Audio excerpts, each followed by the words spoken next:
Nous voulons poursuivre ce soir notre étude de l'histoire d'Israël et nous arrivons au chapitre 25 du deuxième livre des Chroniques. Nous nous souvenons de notre dernière étude. Joas, arraché à la folie meurtrière d'Athalie, a servi l'Éternel pendant toute la vie de son protecteur, le souverain sacrificateur Jéhojada. Ce souverain sacrificateur l'avait sauvé à l'âge d'1 an, alors qu'Athalie faisait massacrer toute la famille royale à Jérusalem. Ce bébé avait été mis à l'abri pendant 6 ans, et c'est à l'âge de 7 ans que le souverain sacrificateur avait révélé au peuple qu'il y avait un héritier, qu'il y avait un successeur, et on avait couronné cet enfant roi à Jérusalem à l'âge de 7 ans. Tant que Jéhojada fut à ses côtés pour le conseiller, Joas marcha dans les voies de l'Éternel, et il fit même réparer le temple. Mais lorsque Jéhojada mourut, Joas se laissa influencer par ses officiers, et il se livra à l'idolâtrie et fit même périr le fils de son bienfaiteur. Il fut à son tour assassiné. Et c'est son fils Amatsia qui régna à sa place. Il avait 25 ans lorsqu'il accéda au trône à Jérusalem et il régna 29 ans. Et c'est ce règne d'Amatsia que nous voulons considérer ce soir. Que fut ce règne? Au chapitre 25 du deuxième livre des Chroniques, nous lisons tout d'abord les 4 premiers versets. Amatsia devint roi à l'âge de 25 ans et il régna 29 ans à Jérusalem. Sa mère s'appelait Johadan de Jérusalem. Il fit ce qui est droit aux yeux de l'Éternel, mais avec un cœur qui n'était pas entièrement dévoué. Lorsque la royauté fut affermie entre ses mains, il fit périr ses serviteurs qui avaient tué le roi son père. Mais il ne fit pas mourir leur fils, car il agit selon ce qui est écrit dans la loi, dans le livre de Moïse, où l'Éternel donne ce commandement: on ne fera point mourir les pères pour les enfants, et l'on ne fera point mourir les enfants pour les pères, mais on fera mourir chacun pour son péché. Amatsia nous apparaît tout d'abord comme un homme qui est soumis à la parole de Dieu. Et il nous est dit que sa femme, que sa mère était une fille de Jérusalem. La Bible nous dit, au chapitre 24, verset 3, que c'est Jéhojada, le souverain sacrificateur, qui prit une femme, ou 2 femmes, pour Joas. Cette mère du jeune roi a donc été choisie par le souverain sacrificateur pour son père. C'était un homme de Dieu. Il a certainement choisi cette reine en demandant à Dieu de l'éclairer, car cela est très important. Et il semble que cette reine, cette mère d'Amatsia, ait été une femme qui a pu transmettre quelque chose à ses enfants, quelque chose de spirituel.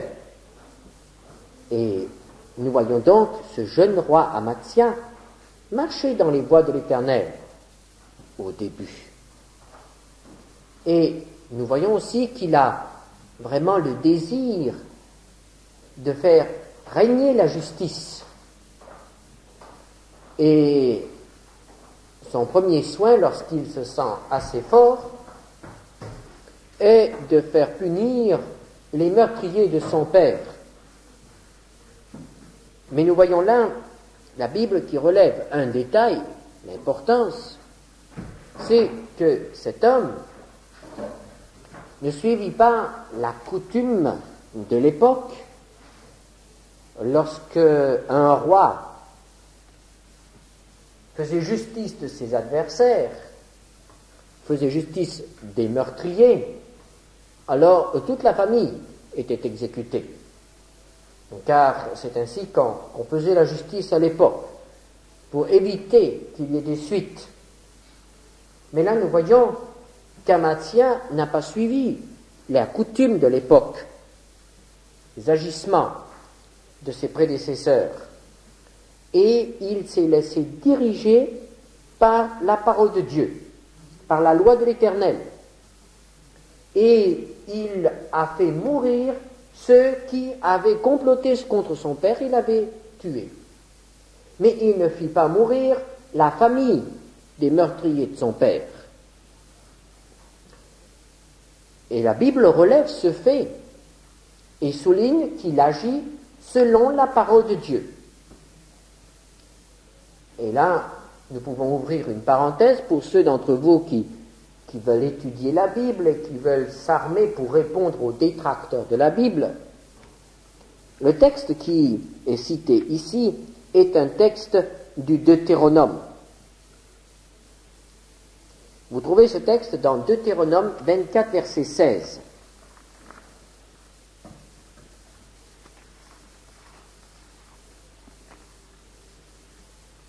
On ne fera point mourir les pères pour les enfants, et l'on ne fera point mourir les enfants pour les pères. On fera mourir chacun pour son péché. Nous avons donc, à l'époque d'Amathia, une citation du Deutéronome. Vous me direz, c'est normal. C'est normal pour nous, qui croyons que le Deutéronome a été écrit par Moïse.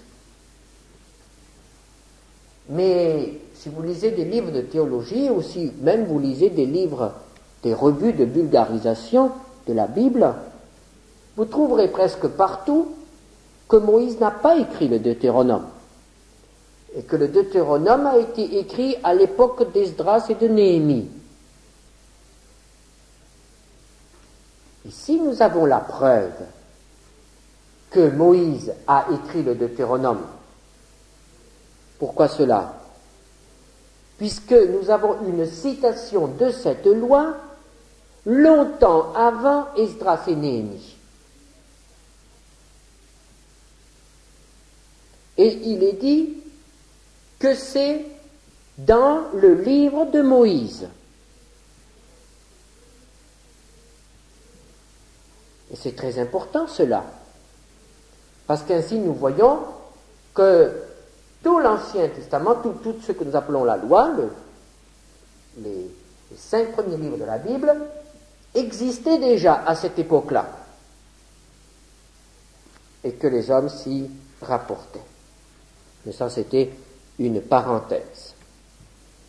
Mais on dit tellement de choses aujourd'hui sur la Bible, on essaie de diffuser la Bible, et en même temps, on dit aux gens, oui, mais la Bible, eh bien, ça a été écrit par des hommes, ça a été arrangé, ça a été manipulé, ça a été transformé, et puis ce n'est pas Moïse qui a écrit ceci, ce n'est pas Isaïe qui a écrit cela. Il faut prendre la Bible telle qu'elle est, et nous croyons qu'elle est donnée par Dieu, et que ce qu'elle dit est la vérité. Et on en a des preuves. Donc revenons à notre roi Amathia. Amathia essaye de réorganiser le pays. N'oublions pas que le pays vient de subir une invasion, une guerre. Joas, qui n'avait pas été fidèle à l'Éternel dans les dernières années de sa vie, a eu à subir les conséquences de ses infidélités. Et ces conséquences, c'était toujours un affaiblissement national. Les ennemis sont venus, cette fois-ci c'était les Syriens, ils sont venus, ils ont envahi le pays, ils sont arrivés jusqu'à Jérusalem, ils ont blessé, frappé Joas, ils ont tué les chefs militaires et ils ont pillé Jérusalem. Et c'est donc un pays dans un triste état qu'Amathia prend au moment de son accession à la royauté. Il s'agit de reconstruire. Il n'y a plus de chef militaire, il n'y a plus de chef civil, les trésors sont vides, il y a des ruines un peu partout, le pays a beaucoup souffert, Il faut donc reconstruire, il faut réorganiser. Et c'est ce que fait Amatzia. Il réorganise son armée. Nous voyons cela au chapitre 25 du deuxième livre des Chroniques, au verset 5. Amatzia rassembla les hommes de Juda et les plaça d'après les maisons paternelles, les chefs de milliers et les chefs de centaines, pour tout Juda et Benjamin. Il en fit le dénombrement depuis l'âge de 20 ans et au-dessus, et il trouva 300 000 hommes d'élite en état de porter les armes, maniant la lance et le bouclier. Il veut donc de nouveau une armée qui puisse défendre le pays. Et trouvant que cette armée n'est pas assez forte, il prend encore des mercenaires. Au verset 6, il prit encore à sa solde dans Israël, c'est-à-dire le royaume du Nord, 100 000 vaillants hommes pour 100 talents d'argent. Donc il a une très forte armée et il a payé très cher pour avoir ses mercenaires. Et voilà que soudain, un prophète vient voir le roi et lui dit, au verset 7 et 8, un homme de Dieu vint auprès de lui et dit, ô roi, qu'une armée d'Israël ne marche point avec toi, car l'Éternel n'est pas avec Israël, avec tous ses fils d'Éphraïm. Si tu vas avec eux, quand même tu ferais au combat des actes de vaillance, Dieu te fera tomber devant l'ennemi, car Dieu a le pouvoir d'aider et de faire tomber. Évidemment, cela a placé le roi Amatzia dans une situation difficile. Il a engagé 100 000 hommes, il a versé une très forte somme pour leur solde, et voici que Dieu lui fait dire que ces 100 000 hommes, au lieu d'être une aide pour lui, vont être un obstacle, un empêchement. Et que malgré toute sa vaillance, malgré tout son courage, malgré toutes ses prouesses au combat, il sera quand même perdant, il sera défait. Nous devons apprendre quelque chose de cela. Le croyant n'est jamais gagnant lorsqu'il s'associe à un incroyant. La force du peuple de Dieu, c'est l'Éternel, l'approbation de l'Éternel. C'est l'Éternel qui aide, c'est l'Éternel qui vient au secours, c'est l'Éternel qui donne la victoire, c'est l'Éternel qui donne toutes choses. Mais il ne les donne que quand il y a vraiment une consécration totale, quand il n'y a pas d'interdit, quand il n'y a pas d'empêchement. Chercher le secours auprès du monde ou auprès de chrétiens charnels nous prive de la bénédiction et de l'aide de Dieu. Ici, Amatzia avait cherché le secours de ses frères du Nord, qui appartenaient aussi au peuple de Dieu, mais qui étaient idolâtres. Et leur présence en Juda était pour Juda une cause d'affaiblissement. Le chrétien ne doit pas regarder aux masses, ne doit pas vouloir gagner les masses, ne doit pas se laisser impressionner par les masses. Il doit regarder au Seigneur. Et c'est le Seigneur qui donne, c'est le Seigneur qui secourt. C'est le message que l'homme de Dieu est venu apporter à Amatzia. Et nous voyons qu'Amatzia est prêt à recevoir ce message, mais qu'il a quand même des problèmes pratiques à résoudre. Et quels sont ces problèmes? Verset 9. Amatzia dit à l'homme de Dieu, et comment agir à l'égard des 100 talents que j'ai donnés à la troupe d'Israël? Évidemment, ces 100 talents, c'était une fortune. Pensez donc, la solde de 100 000 hommes, ce n'était pas peu de choses quand même. Et il les avait donnés. Il ne pouvait pas les réclamer.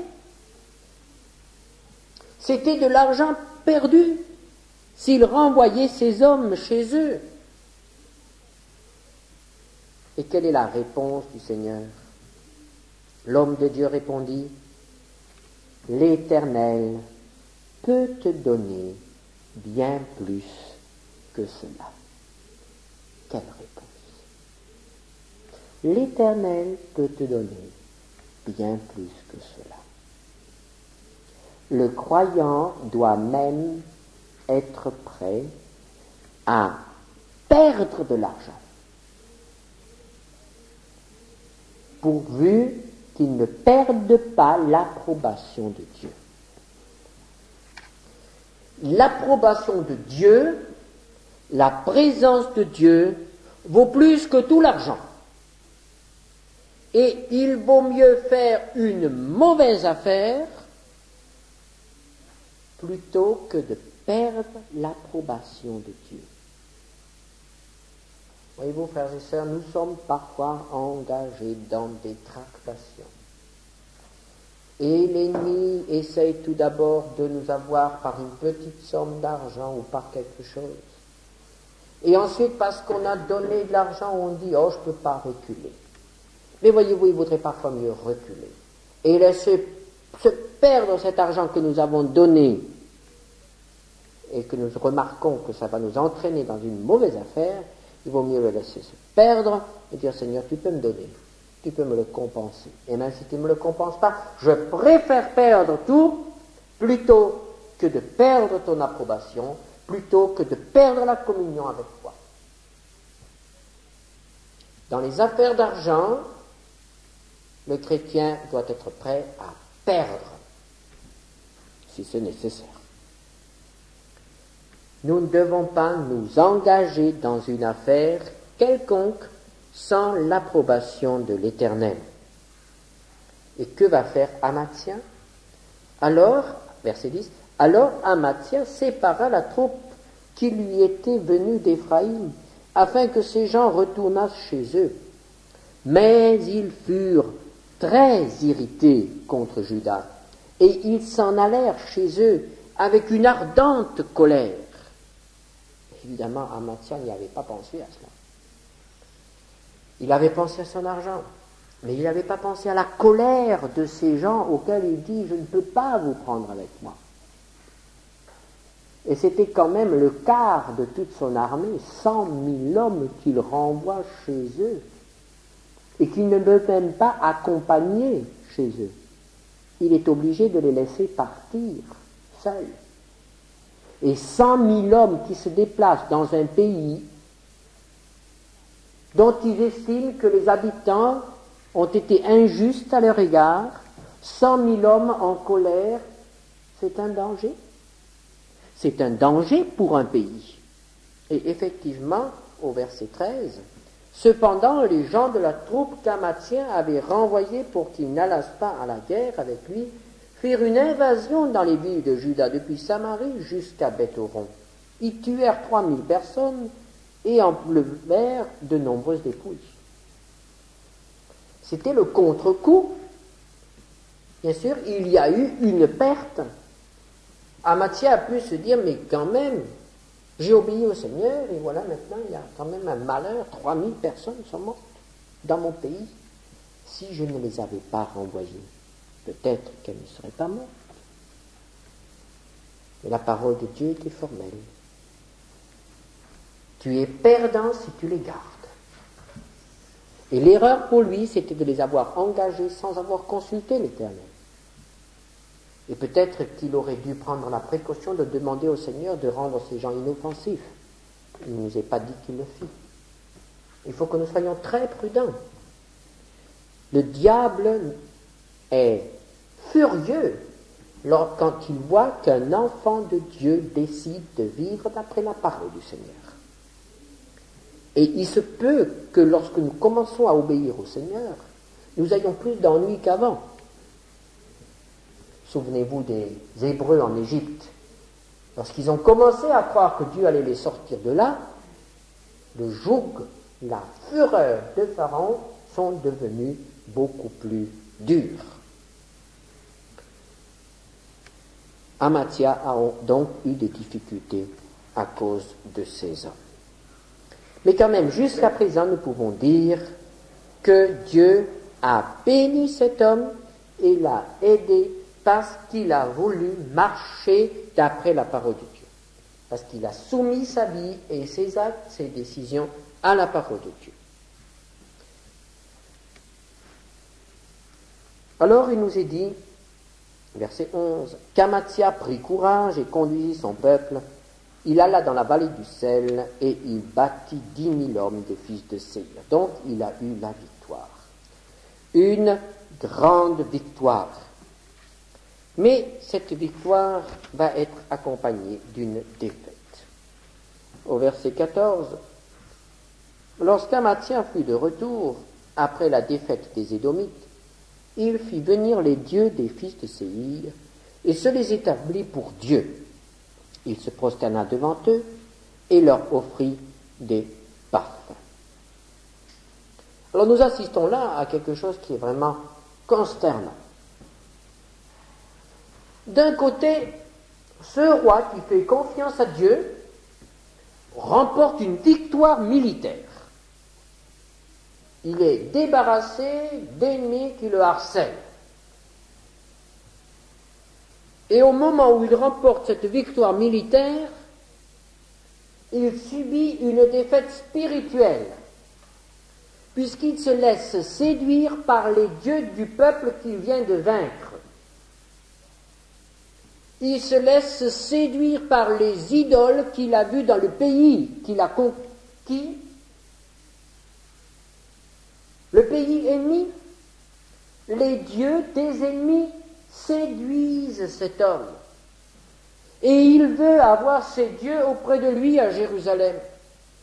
Alors que c'est au nom de l'Éternel qu'il est parti en guerre, et c'est avec le nom de l'Éternel qu'il a remporté la victoire. Et à cette époque-là, on pensait que le peuple qui remportait la victoire parce que son Dieu était le plus fort. À cette époque-là, tout était déjà bien reconnu comme spirituel. Et les peuples partaient avec leur Dieu et voulaient vaincre les dieux des autres peuples et les peuples en même temps. Donc lorsqu'un peuple subissait une défaite, les dieux protecteurs de ce peuple subissaient aussi une défaite. Ils étaient aussi considérés comme dépouillés, comme vaincus. Et voici un roi qui adopte maintenant les dieux vaincus. C'était contre toute logique de l'époque, et c'était surtout contre toute logique du peuple de Dieu, de toute façon. C'est donc une véritable folie qui s'est emparée d'Amathia. Quel dommage. Un homme qui remporte une grande victoire militaire et qui subit une défaite spirituelle. Cela doit aussi nous servir de leçon. Il faut que nous soyons vigilants. Il y a parfois des succès dans notre vie qui cachent des défaites spirituelles. Il y a parfois des progrès matériels dans notre vie qui s'accompagnent de défaites, de recul dans le domaine spirituel. Il vaut parfois mieux être perdant dans le domaine matériel et gagnant dans le domaine spirituel. Mais ici, nous avons un homme qui a gagné dans le domaine matériel et qui a perdu dans le domaine spirituel. Une victoire militaire, une défaite spirituelle. Quel dommage, quel dommage. Il faut que nous fassions attention à ces choses. Il faut que nous fassions attention, que nous progressions dans tous les domaines et que nous ne remportions pas des victoires matérielles, des succès matériels aux dépens de notre vie spirituelle. Mais Dieu n'abandonne pas cet homme. Au verset 15, alors la colère de l'Éternel s'enflamma contre Amathia et il envoya vers lui un prophète qui lui dit, et là nous voyons que notre Dieu qui se présente ici en colère, mais c'est quand même encore une colère qui se manifeste d'abord par la grâce, parce qu'il parle. Et tant que Dieu parle, il y a encore un espoir. N'est-ce pas? Même quand il dit des choses sévères, parce qu'il nous donne l'occasion de nous repentir, de reconnaître nos erreurs et de les abandonner. Alors Dieu parle à cet homme et lui dit, « Pourquoi as-tu recherché les dieux de ce peuple quand ils n'ont pu délivrer leur peuple de ta main? » Pourquoi? Pourquoi Dieu pose des questions à cet homme? Va-t-il se laisser enseigner? Fera-t-il comme la première fois dans la question des mercenaires? Donnera-t-il raison à Dieu?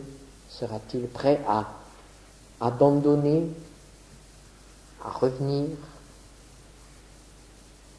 Et là, nous voyons que non. Il ne veut pas. Il refuse. Et nous voyons à quel point la séduction religieuse peut être plus dangereuse que la séduction des richesses. Finalement, Amathia a accepté de perdre 100 talents d'argent, c'est-à-dire 500 kilos d'argent métal. Ce n'était pas une bagatelle. Et de courir le risque de laisser partir 100 000 hommes, ce qui affaiblit son armée, ce qui met la population en danger. Il a accepté cela pour être fidèle à la parole du Seigneur. Et ici, ces idoles qui ne lui ont rien rapporté, et ces idoles qu'il peut brûler ou détruire sans que cela lui coûte quoi que ce soit, eh bien, il va s'y attacher. Il va s'y attacher, au point de se détourner de Dieu.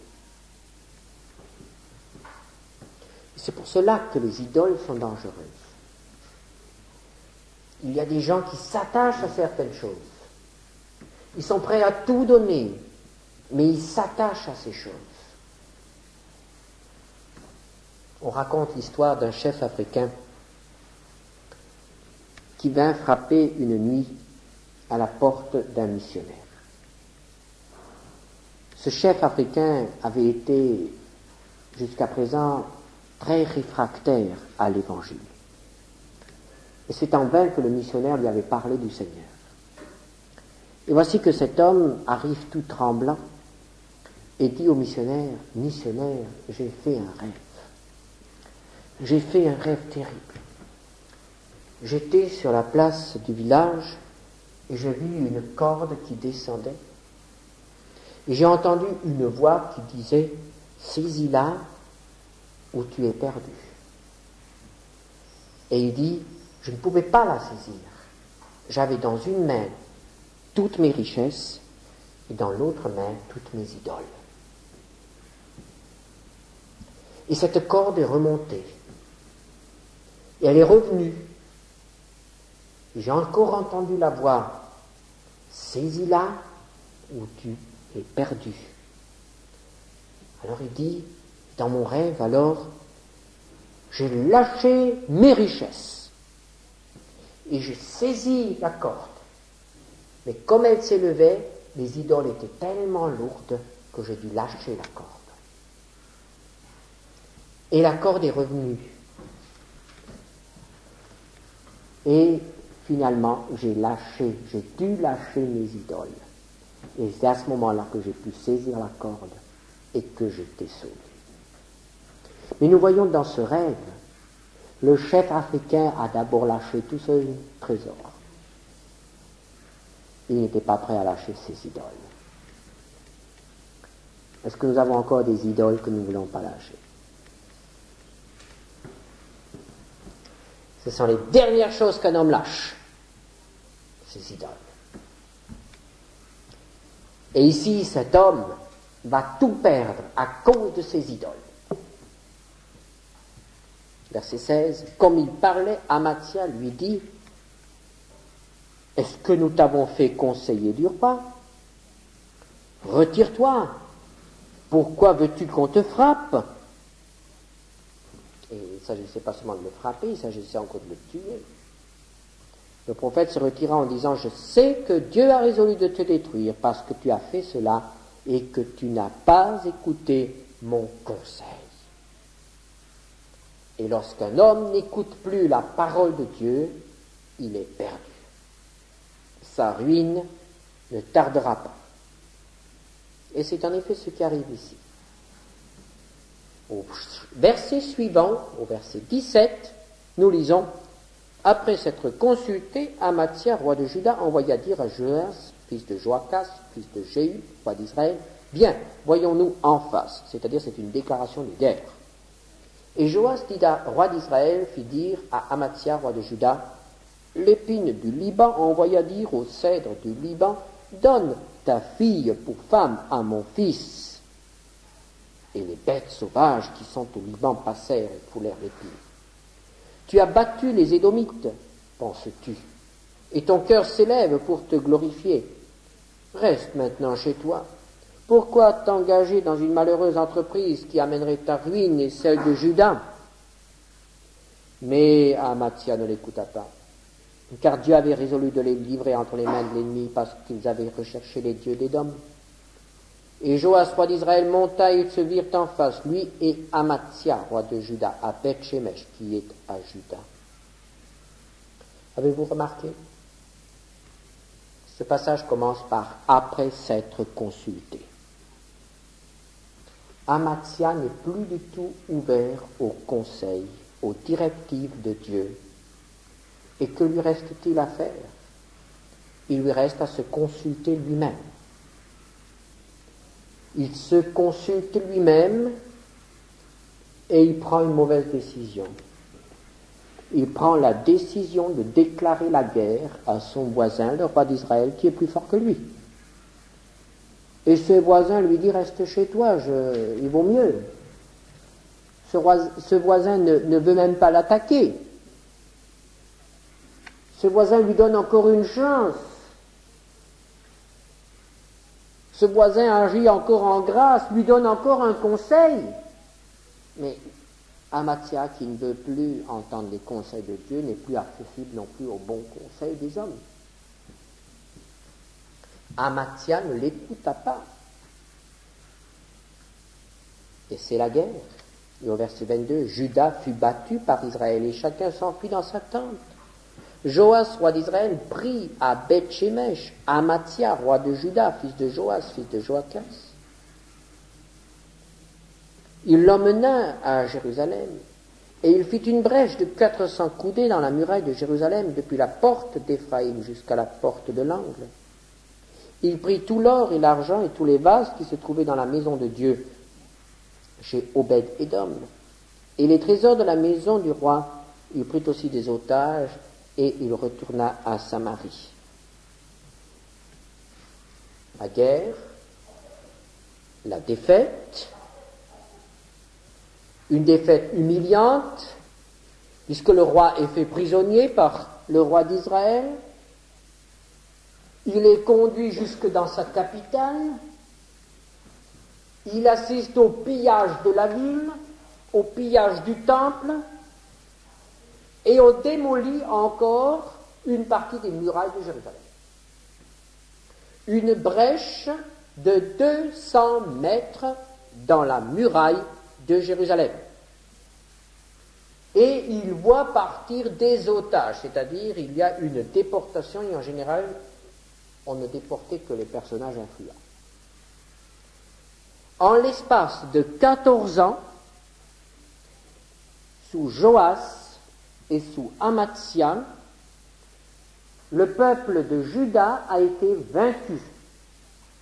Jérusalem a été prise, pillée, les trésors du temple ont été pillés, les chefs du peuple ont été soit pris, soit assassinés. Tout cela à cause de la folie et de l'idolâtrie de leur roi.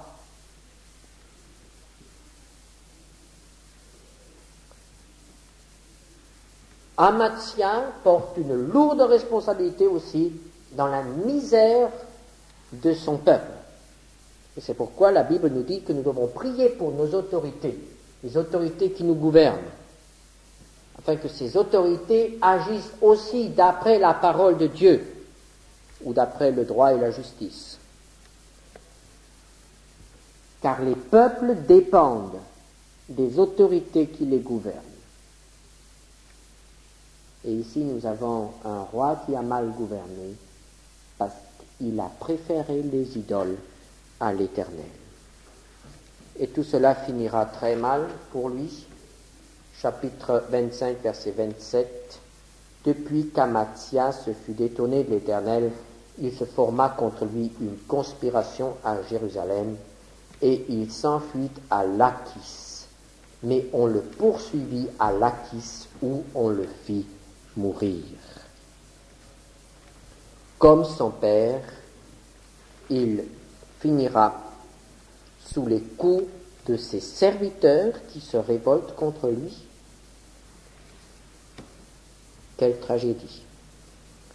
Et la Bible nous dit de cet homme, au verset 2, « Il fit ce qui est droit aux yeux de l'Éternel, mais avec un cœur qui n'était pas entièrement dévoué. »